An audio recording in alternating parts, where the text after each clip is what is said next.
Pembelajaran adalah tindakan yang dibuat untuk mendukung proses belajar peserta didik yang mempertimbangkan kejadian internal yang berkaitan dengan kejadian eksternal di dalam keberlangsungan peserta didik. Pembelajaran mewujudkan bantuan yang diberikan oleh pendidik agar terjadi proses pemulihan ilmu pengetahuan, keterampilan, dan juga pembentukan peserta didik.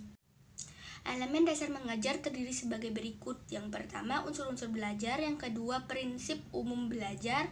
Yang ketiga, tipe belajar. Unsur-unsur belajar. Pembelajaran dapat berjalan dengan baik jika terpenuhinya unsur-unsur pembelajaran yang terdiri dari peserta didik, tenaga pendidik, motivasi atau stimulus, bahan belajar, alat bantu belajar, dan juga serta suasana dan kondisi belajar. Nah, di sini saya akan menjelaskan tentang unsur-unsur belajar. Unsur-unsur belajar sendiri dibagi menjadi beberapa bagian, yaitu yang pertama adalah tujuan, dilakukan setiap individu mencapai tujuan hidupnya. Yang kedua adalah kemauan individu tersebut untuk belajar, dan yang ketiga adalah situasi belajar.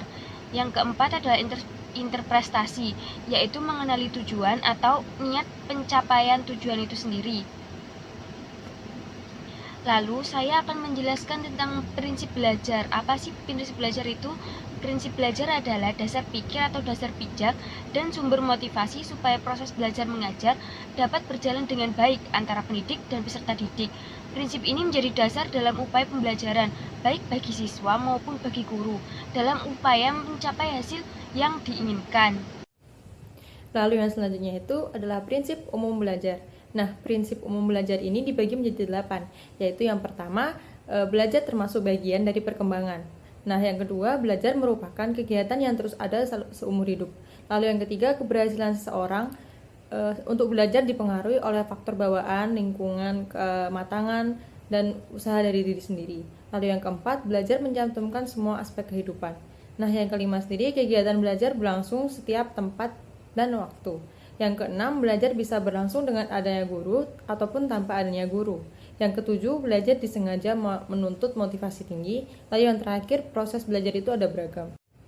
Lalu tipe-tipe belajar. Nah, pengertian tipe belajar menurut Gardner pada hakikatnya merupakan prinsip umum baik dalam belajar maupun mengajar. Tipe belajar ini dibagi menjadi 8 bagian. Yang pertama, tipe belajar syarat atau signal learning. Lalu yang kedua, tipe belajar stimulus respon atau stimulus respon learning. Lalu yang ketiga, tipe belajar rangkaian atau chaining. Lalu yang keempat, tipe belajar asosiasi verbal atau verbal association.